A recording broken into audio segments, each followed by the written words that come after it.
Bismillah. Assalamualaikum warahmatullahi wabarakatuh. Di sesi ini kita akan bicara tentang logika percabangan di PHP.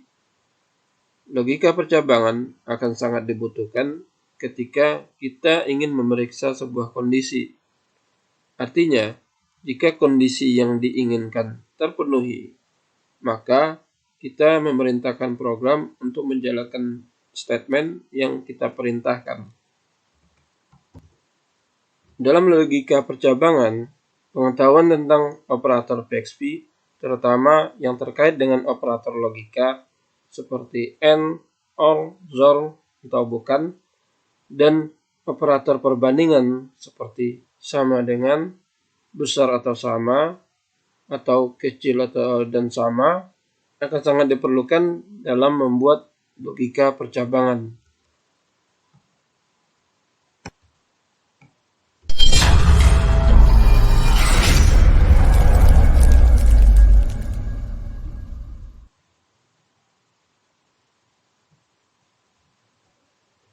Logika percabangan adalah sebuah logika di mana ada dua atau lebih kondisi pada alur program.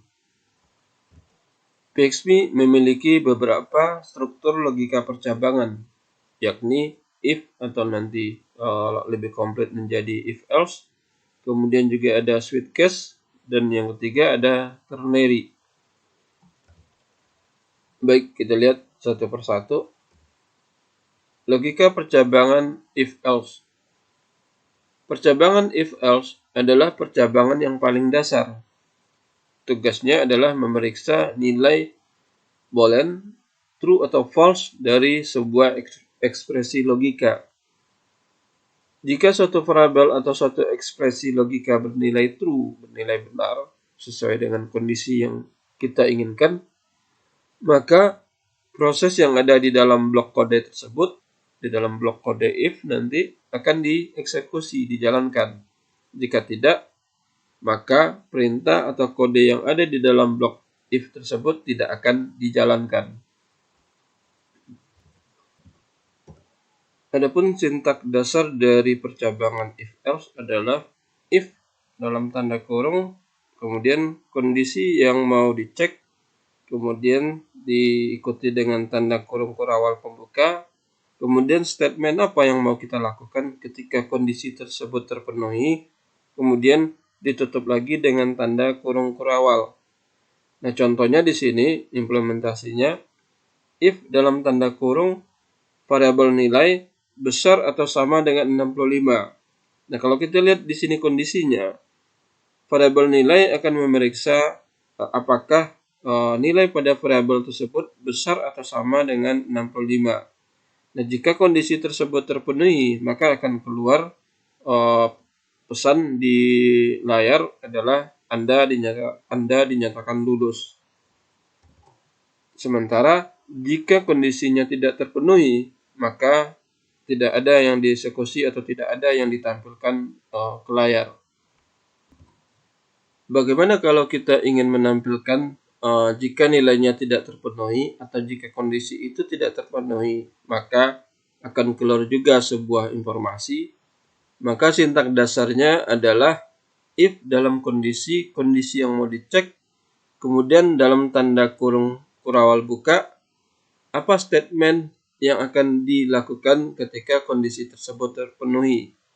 Kemudian ditutup dengan kurung kurawal penutup, baru setelah itu adalah else. Dengan berikutnya adalah kurung kurawal pembuka, kemudian apa statement jika kondisi tersebut tidak terpenuhi, baru nanti ditutup lagi dengan kurung kurawal pembuka. Nah, artinya di sini kita bisa lihat ketika dalam bentuk seperti ini, program akan memeriksa apakah kondisi yang diinginkan tersebut terpenuhi atau tidak.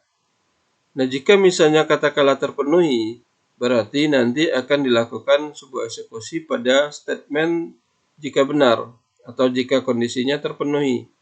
Nah, kalau kondisinya terpenuhi, berarti akan dieksekusi semua statement yang berada dalam tanda kurung kurawal pembuka dan penutup sebelum perintah else. Artinya di sini kalau kita lihat, jika dan maka Artinya kalau jika kondisi terpenuhi, maka else-nya tidak dieksekusi. Kenapa? Karena statementnya sudah berhenti di kurung kurawal pembuka pertama. Jadi statementnya berhenti di kurung kurawal pembuka tersebut. Tapi ketika kondisi ini tidak terpenuhi, maka akan dieksekusi statement berikutnya, else. Artinya jika tidak terpenuhi, maka akan dieksekusi statement berikutnya. Ini contoh ketika kondisinya tidak terpenuhi, ditampilkan sebuah informasi juga atau dieksekusi juga sebuah statement yang lain. Contohnya kita lihat dalam implementasi seperti tadi, jika dalam kurung variabel nilai, jadi memeriksa variabel nilai tersebut besar sama dengan 65. Nah, ketika variabel nilai memenuhi dengan kriteria yang ditentukan, artinya di sini 65, maka akan keluar informasi Anda lulus.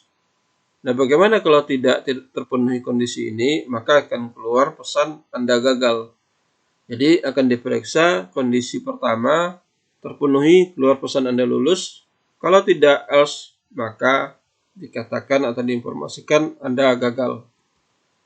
Nah, kita lihat di sini adalah penggunaan simbol dalam operator perbandingan. Di sini besar sama, itu mempengaruhi kriteria apa yang akan kita periksa. Bisa saja nilainya kecil sama, bisa saja di sini nilainya sama, artinya 2 sama dengan. Artinya operator perbandingan berperan di sini dalam memeriksa kondisi yang akan diperiksa. Dan selain menggunakan operator perbandingan dalam logika percabangan if else, juga nanti akan menggunakan logika operator logika. Artinya di sini kita lihat adalah penggunaan salah satunya AND. Dan di sini dalam percabangan yang ditampilkan di layar ini akan memeriksa dua kondisi. Jadi dalam pemeriksaan logika percabangan if bisa saja tidak satu kondisi, bisa saja 2, 3 atau beberapa kondisi yang kita inginkan. Nah, dalam contoh ini adalah memeriksa kondisi login. Seperti terlihat di sini, username, variabel username itu adalah digunakan teks admin. Kemudian variabel password dengan password 1, 2, 3 sampai 6. Nah, pada percabangan if else, if dalam tanda kurung, perhatikan tanda kurungnya ada kurung awal pembuka, kurung pembuka.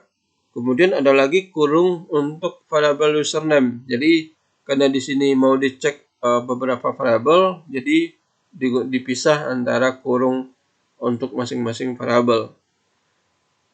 Kemudian kita lihat di sini if dalam kurung kemudian variabel username.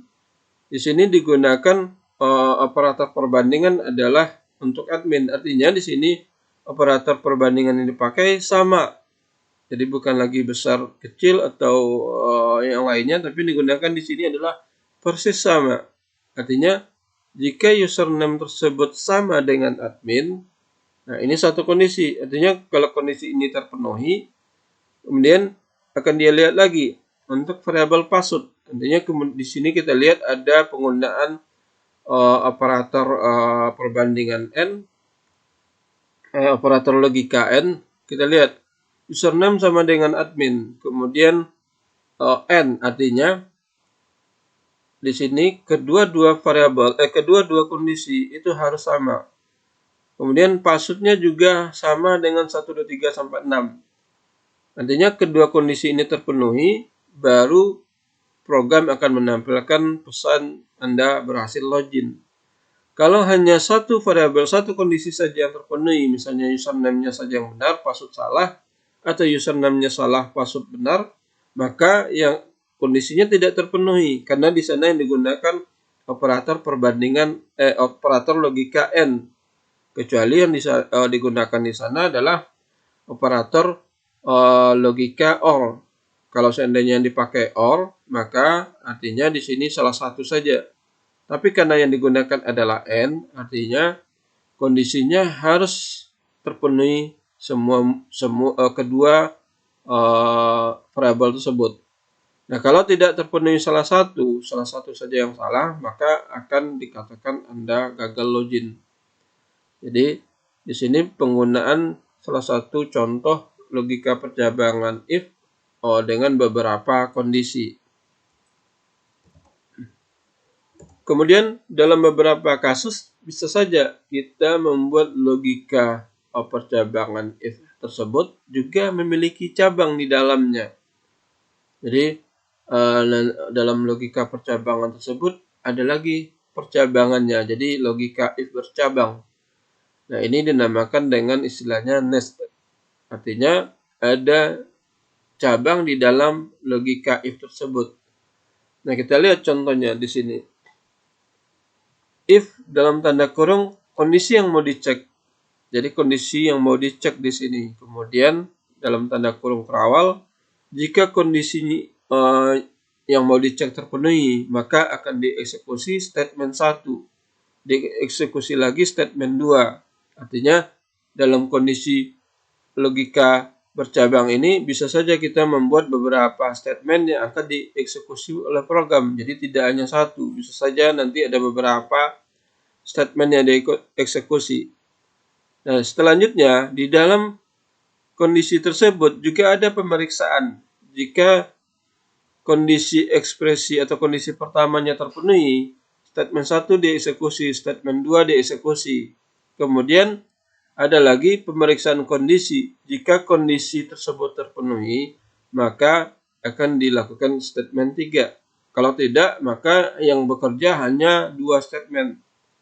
Tapi kalau terpenuhi dua kondisi, maka akan ditampilkan 3 statement. Contoh implementasinya misalnya katakanlah pemeriksaan login untuk mahasiswa. Pemeriksaan pertama bisa saja data yang diperiksa apakah benar orang yang login tersebut mahasiswa atau tidak. Nah, ketika program memeriksa bahwasanya akun yang digunakan itu betul adalah mahasiswa, maka kemudian akan dilakukan lagi pengecekan oleh program. Artinya di sini bisa saja program memeriksa apakah mahasiswa tersebut mahasiswa aktif atau mahasiswa dalam status cuti atau sudah selesai, sudah wisuda. Jadi dalam kondisi pertama diperiksa, dalam kondisi berikutnya diperiksa lagi. Artinya di sini apa yang akan ditampilkan atau apa layanan yang akan diberikan itu tergantung dari status berikutnya setelah berhasil login. Kemudian cara penulisan logika percabangan if else. Yang pertama, untuk struktur penulisan if else pada PHP dapat dilakukan dalam 3 cara. Yang pertama, menggunakan kurung kerawal yang tadi sudah kita dilihatkan bagaimana cara implementasinya. Artinya if kemudian kondisi yang mau diperiksa, kemudian ada kurung kerawal pembuka, kemudian apa statement yang dilakukan ketika kondisi tersebut terpenuhi. Kemudian kalau sudah ditutup lagi dengan tanda kurung kerawal penutup. Di sini artinya dalam bagian kurung kerawal maka semuanya akan dieksekusi ketika kondisi tersebut terpenuhi. Yang kedua menggunakan kolon, artinya titik 2. Di sini perbedaan dengan kurung kerawal adalah simbol yang digunakan. Kalau pada contoh yang pertama menggunakan kurung kerawal, yang kedua menggunakan titik 2. Di sini implementasinya jika pemeriksaan kondisi kemudian digunakan tanda titik 2. Setelah itu apa statement yang mau dieksekusi jika kondisi tersebut terpenuhi. Nah, berbeda kalau dengan tanda kurung kerawal, pada penggunaan kolon atau titik 2, maka perintahnya diakhiri dengan tanda NIF. Jadi diakhiri dengan tanda NIF. Bagaimana kalau nanti ada perintah else? Maka setelah statement yang pertama, kalau pada kurung kerawal ditutup dengan kurung kerawal pembuka dan penutup, kemudian ada perintah else. Nah, kalau di penggunaan titik 2, setelah statement yang pertama, kemudian dilanjutkan dengan perintah else titik. Jadi, dia tidak ada penutup seperti di dalam tanda kurung kurawal. Nah, and if digunakan pada bagian akhir dari logika percabangan tersebut. Jadi ini bagian penutupnya. Kemudian yang ketiga, tidak menggunakan keduanya. Artinya di sini if dalam tanda kurung kondisi yang dicek kemudian statement sudah selesai. Jadi seperti itu saja penggunaan untuk if else. Ada 3, menggunakan kurung kurawal, menggunakan titik 2, kemudian tidak menggunakan pola keduanya. Sekarang kita cek lagi penggunaan if pada PHP. Yang pertama menggunakan kurung kurawal. Kita lihat di sini if dalam dalam kurung variabel nilai besar atau sama dengan 65. Kalau kondisi ini terpenuhi, maka keluar pesan Anda lulus. Jika tidak, Anda gagal. Jadi seperti ini penerapannya, artinya satu-satu statement diakhiri dengan kurung kurawal pembuka dan penutup. Jadi ada kurung kurawal pembuka, ada penutup. Begitu juga dengan else, ada dibuka dengan kurung kurawal dan ditutup lagi dengan kurung kurawal. Ini contoh menggunakan kurung kurawal untuk logika percabangan if else. Kemudian menggunakan titik 2. Nah, pada titik 2, if dalam tanda kurung variabel nilai besar atau sama dengan 65, kemudian digunakan tanda titik 2, kemudian dilanjutkan dengan echo Anda lulus kalau kondisinya terpenuhi. Nah, kalau tidak, else. Artinya setelah else diberikan juga tanda titik 2, kemudian statement yang mau dieksekusi. Dan di akhir program ditulis dengan and if. Jadi di akhir program digunakan dengan and if. Dibuka dengan tanda titik. Pada bagian else tidak ada penutupnya, kecuali pada bagian akhir digunakan and if. Nah, pertanyaannya mana yang sering dipakai? Apakah yang menggunakan kurung kurawal atau tanda titik? Sebenarnya tergantung atau bisa dikatakan bersifat kondisional. Tapi yang kebanyakan yang dipakai menggunakan tanda kurung kurawal.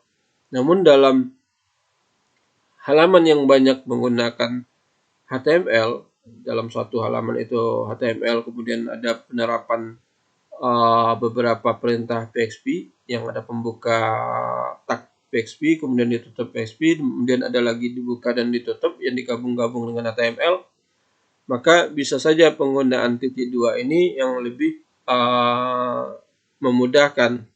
Kenapa? Karena di sini kita akan tahu program itu selesai atau tidaknya dengan perintah and if. Kalau tanda kurung kurawal artinya dalam kondisi belum selesai juga sudah ditutup dengan tanda kurung kurawal.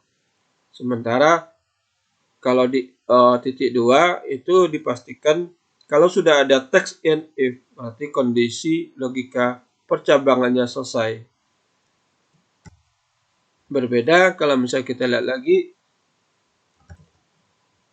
pada tanda kurung kurawal, maka kurung kurawal penutup tidak mutlak bahasanya menyatakan itu program selesai. Bisa saja di sini adalah menyatakan satu blok kondisi pertama. Jadi istilahnya mana yang lebih baik digunakan itu bersifat kondisional.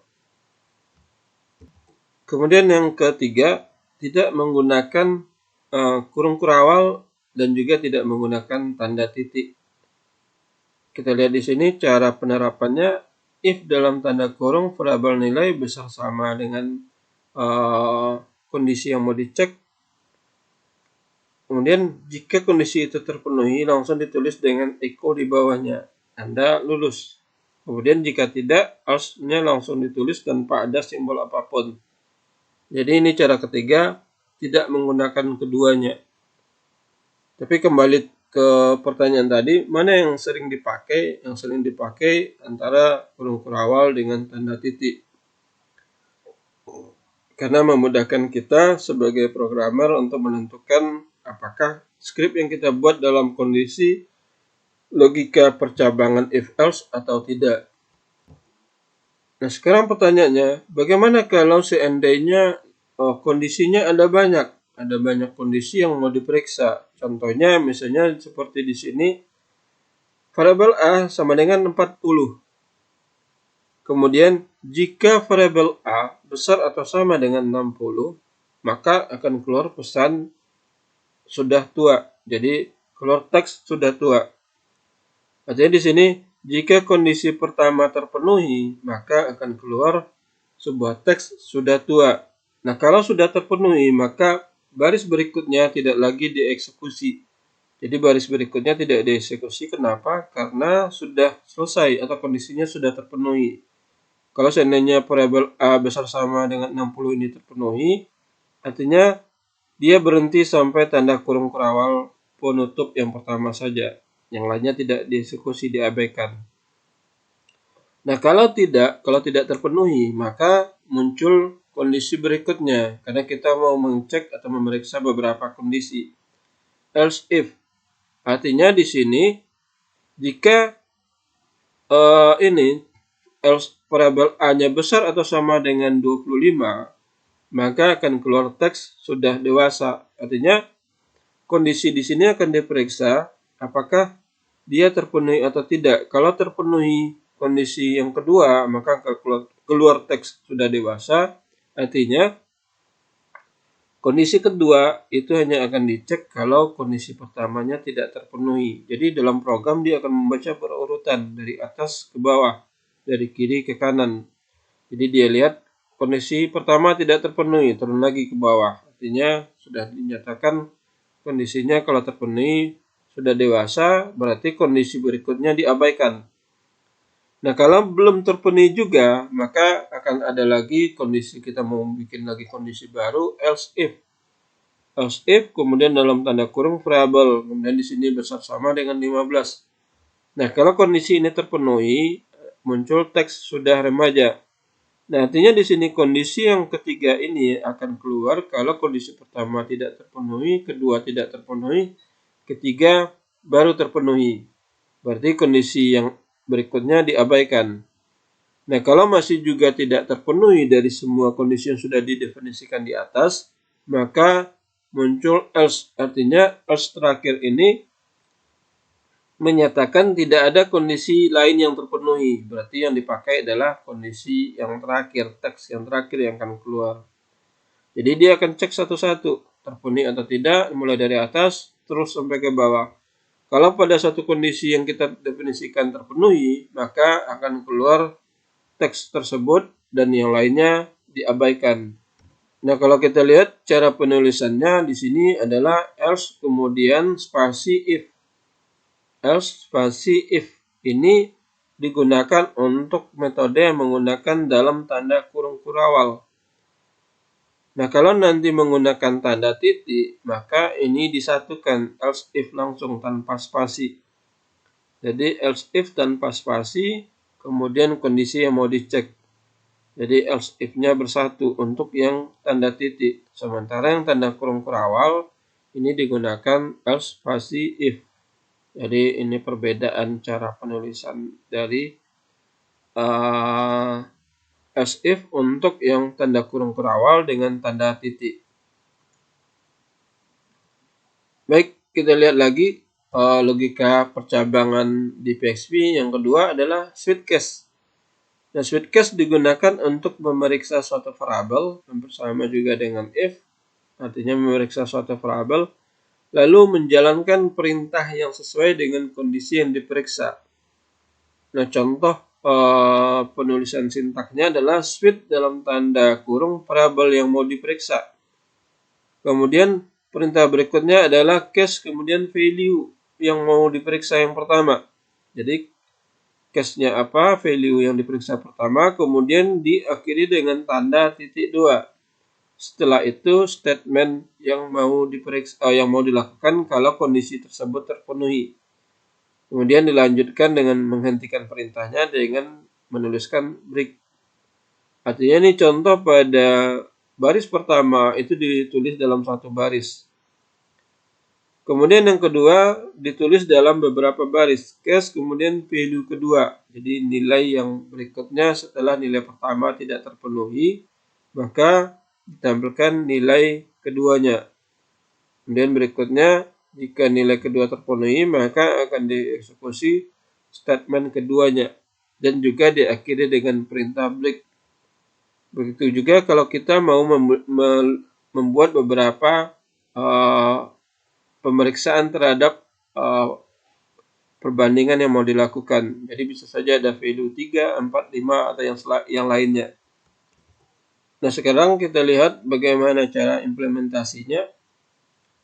Nah, di sini switch kemudian variabel yang dicek, variabel nilai. Dalam kasus ini, jika nilainya 100, maka Anda dinyatakan lulus dengan nilai tertinggi. Jadi jika nilainya 100, Anda dinyatakan lulus dengan nilai tertinggi. Kemudian untuk nilai yang 44, case 44, maka dinyatakan Anda tidak lulus. Jadi kalau nilainya didapatkan 44, berarti Anda tidak lulus. Dan rank antara 100 sampai 44 bisa saja dibuatkan case yang lainnya. Jadi kalau case-nya terpenuhi, katakanlah misalnya besar dari 81, besar atau sama dengan 81 sampai 100, katakan dinyatakan dengan nilai A. Kemudian 76 sampai 80 dikatakan misalnya nilainya A-, seperti itu terus. Jadi semua pemeriksaannya dibuat kalau kita mau membuat beberapa pemeriksaan kasus atau pemeriksaan variabel menggunakan switch. Nah, sekarang pertanyaannya, mana yang kita gunakan, apakah if atau switch dalam kasus-kasus untuk pemeriksaan logika percabangan tersebut?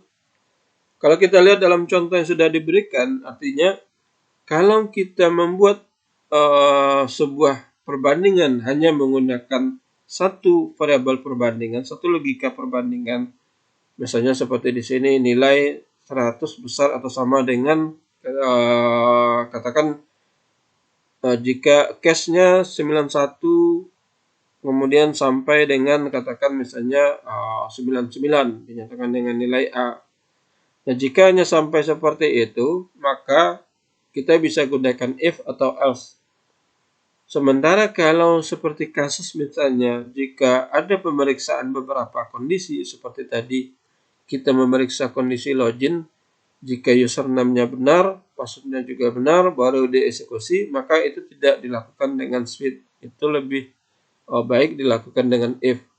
Karena bisa saja nanti variabel kondisinya ada tidak hanya 2, bisa saja 3 atau 4, tergantung kebutuhan dari program yang kita buat.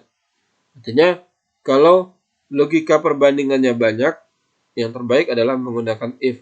Tapi kalau hanya satu logika perbandingan dalam percabangan, kita bisa saja pakai if atau switch.